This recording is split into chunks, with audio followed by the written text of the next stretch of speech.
I welcome you to a week in the life of an upcoming footballer.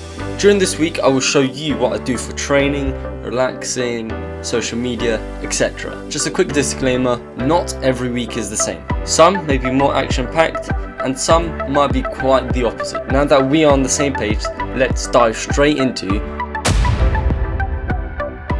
Yes, hello everyone. At the time of recording this is currently pre-season, so it will be interesting to see how my training schedule looks. So today's training session we are going to be reviewing the Saviour GK gloves. You can go watch this video if you're interested. We are going to be working a bit of handling and a bit of diving. This bit is the worst part of every training session. Time to pump up football. Sunday is usually the day after a game. However, depending on how I feel, I decide whether it's a rest day or a medium to low intensity training day. I begin by doing my ladder warm up and stretching to activate my muscles and prevent injury before I start to set up the drills. As I'm doing handling and diving as the main priority of today, I have involved footwork alongside it. For the first drill, I go in and out of the cones before making a catch. After a few sets, I would go around the outer cones for a dive, working on my speed and agility indirectly. After the first drill, I would then turn in on the post to save a close quarter shot before working on my footwork to get across the goal as fast as possible before receiving a shot from the 18-yard line. There is no set specific goalkeeper aspect I do on each day. I work on the aspects of goalkeeping which I feel need either improvement or polishing. After that, I'll start on the post and turn to save an angled shot, working on my positioning. After the save, I would go to the centre of the goal before repositioning for the off-centre shot. Always before I leave to go to training, I create the drills/training plan which I will be doing. I keep the training plan alongside the aim of the session and set up the drills in the best ways for my improvement. I always think about other aspects such as who is available to come and train, whether the pitch is booked, etc. and always manoeuvre my way around this. Obviously now that I made a home I need to transfer all the footage from my mate's GoPro to the computer so I can edit this video. As you heard, I usually after every recorded session transfer all the footage to the computer so I can edit or analyze it. As I feel fine after the game the day before, I will do a leg day workout to improve my speed and power.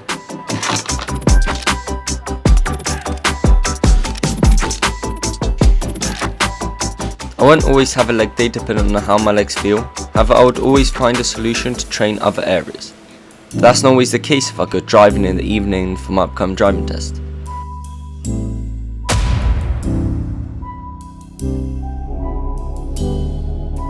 The reason I'm wearing a hat is because my hair is currently clapped.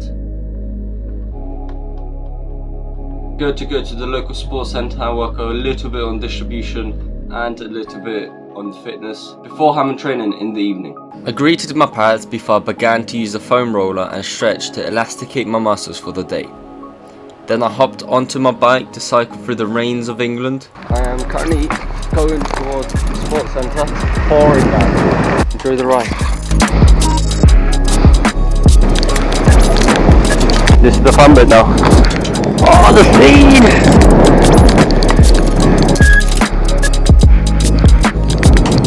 I don't really mind training this weather. From a distance it looks like the blue sky's coming. I got onto the pitch, put my boots on and began to train my weak foot. If I haven't explained already, I will be working on little ball control, working on my weak foot, restored distribution, specifically goal kicks. Now here, just to show you, I use my two shoes, which are currently soaking wet, as my coats. So anyone wondering, do not complain that you haven't got equipment. You can use anything. After going round the small figure of 8 continuously, I transitioned into a triangle at a larger scale. To work on my acceleration and deceleration, I was getting full control of the ball with my weak foot. I know what you're wondering, why am I doing ball control stuff? Some of the midfielders, outfielders would do nowadays in modern football. Goalkeepers need to be as good with the hands as with their feet. As the rain stopped, I took off my raincoat and transitioned the drill to the T-shaped setup. This drill works on your fitness and agility, whilst also working on your close ball control and turning. You may have seen this drill being done by Matt Sheldon before. Oh, wrong way. and probably seen this drill being done before by many other pros. If you are a goalkeeper like myself, training by yourself doesn't have to involve shot stopping, handling, etc, etc. You got the whole aspect of distribution to work on. As a goalkeeper, you're not just limited using your hands. There's a lot of ball control, stuff to do with your feet. And I mean, if you are wondering what kind of drills you could do if you're training by yourself, you can go and watch my solo training videos, how to train by yourself. You won't waste your time just sitting around doing nothing. You might as well just practice something. After my motivational speech, I moved on to practicing my goal kicks.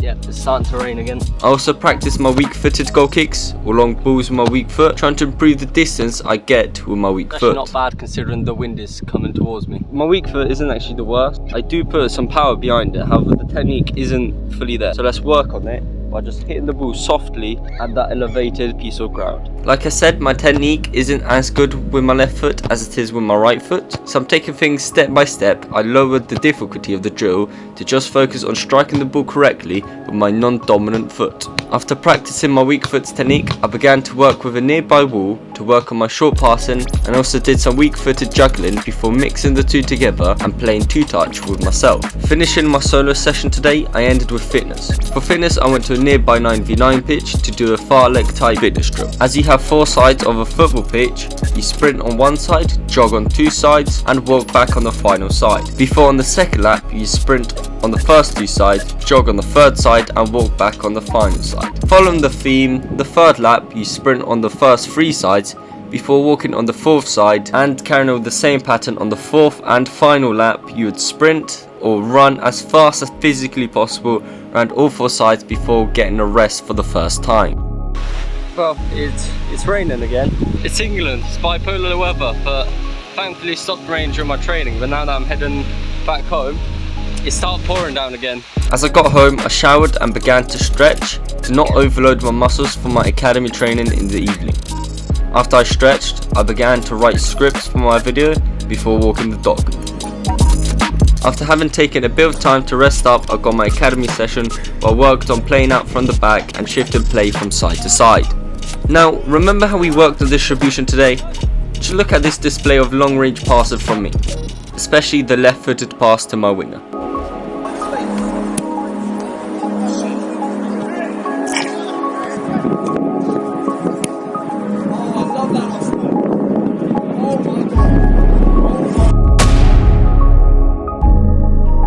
On the Tuesday, I got up and got ready to leave for football before stretching and relaxing my muscles.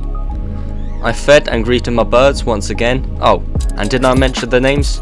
It's Coco and Enzo. Now I'm cycling towards football again. At least it's sunny this time. Yeah, we're back on the Ashton like yesterday we were at the sports centre. Here on the grass.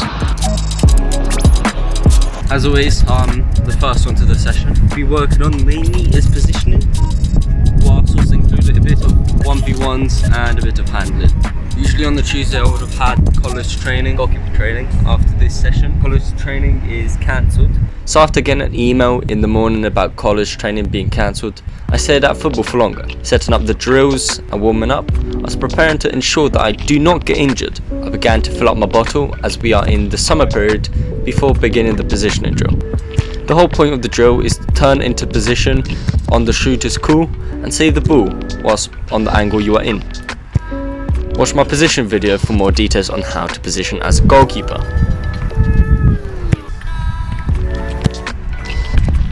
We then moved on to the 1v1 drill, where the attacker takes a half volley in and around you before you throw it back to them to receive a 1v1 attack.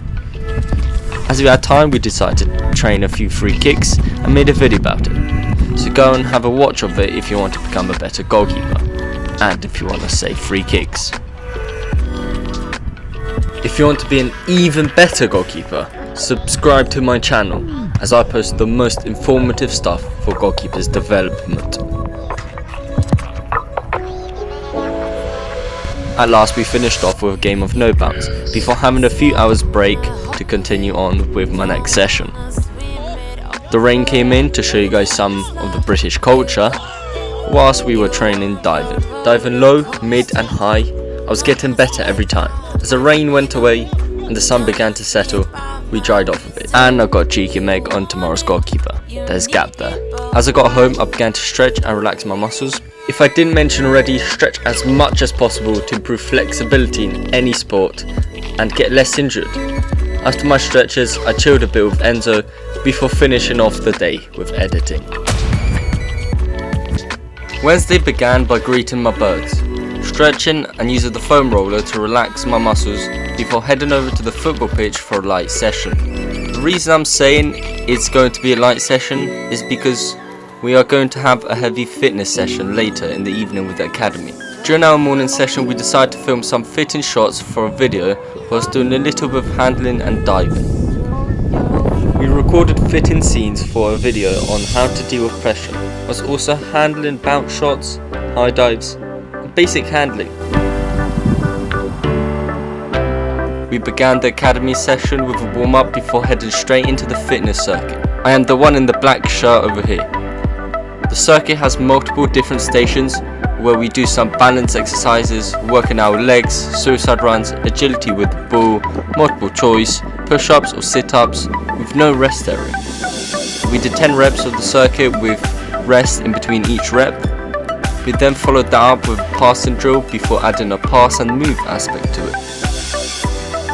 For our academy sessions, we work on our technical and physical aspects of the game on a Wednesday. We did this on the other side, working our other foot as well, trying to get us equally as good on our weak foot as our strong foot. Later, after completing our passing drills, we moved on to a ball control drill where we go through the slalom and play the ball in front of us before volleying the other two balls back to the players on each side and having to do a set of amount of kick-ups which the last person told us to do. We ended the session on that note with a touch of glory before getting back home to edit another video. After destroying my kitchen, I leave the training. In today's training session, we worked on diving, more specifically speedo diving, and our diving technique for low, mid and high dives.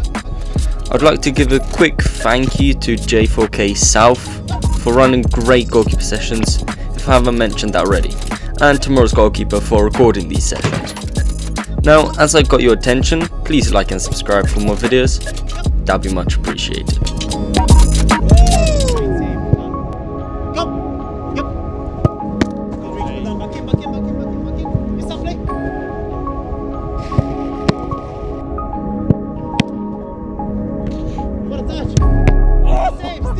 Now that I'm obviously back home, I'm going to be walking my dog now.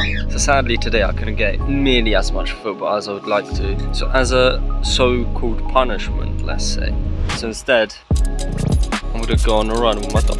Thankfully this week of filming was a minor break from housework, meaning that my week can be displayed more accurately during pre-season than other weeks. Friday came, we'll have a driving lesson in the morning before walking my dog. Today I didn't play much football as I had the driving lesson, but usually on Fridays I take it a bit more lightly as it's a rest day. Obviously I would do more workouts, however it's not always an option. And there are multiple reasons why I can't work out as much as I would like to. For example, one of them is having to help out with construction at home. Another one is we are going to work on my driving skills. I obviously try to include as much as I can as possible. Later I'll come back to this park so then I can do some hill sprints. Something I forgot to mention is I'm going to be going to play football later, casually with my mates, how steep that hill is. A Friday is usually a day where I rest and recover for the next day. Gonna do a few more, I'm heading home. Therefore I'm not going to be too heavy on myself.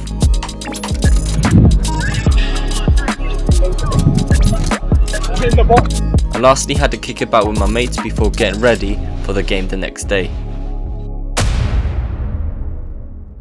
As match day comes, I start with a stretch and a foam roller before greeting my parrots again.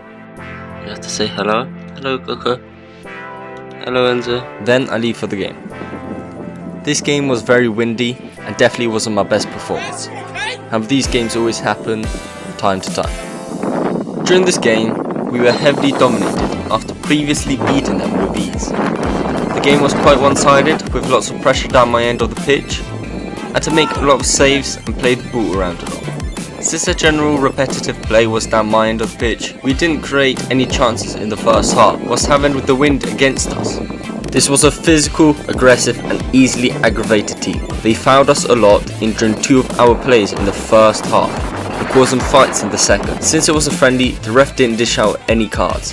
However, he had said after the game that there would be multiple reds.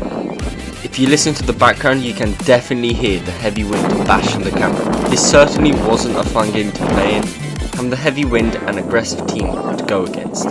As we changed halves, then the play shifted in our favour more. Even though the wind was with us, we couldn't do enough to get win.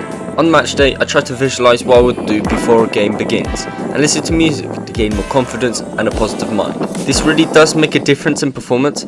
However, in this game, I didn't do the following and had a bad morning, which translated in not having the best performance. As I get back home to recover, I play around with my parrots, whilst also start/finish editing my videos again. That was my week in life, and this video was meant to be released about 3 months ago. However, I hope this video inspired you or enlightened you with what I do during my week and also how I train during my week, so I'm able to get more professional games under my belt. Like I said, not every week is the same, and if you got to this part of the video, comment down save, and if you enjoyed or found this video useful, please don't forget to leave a like, subscribe, and other than that, that's me. See ya!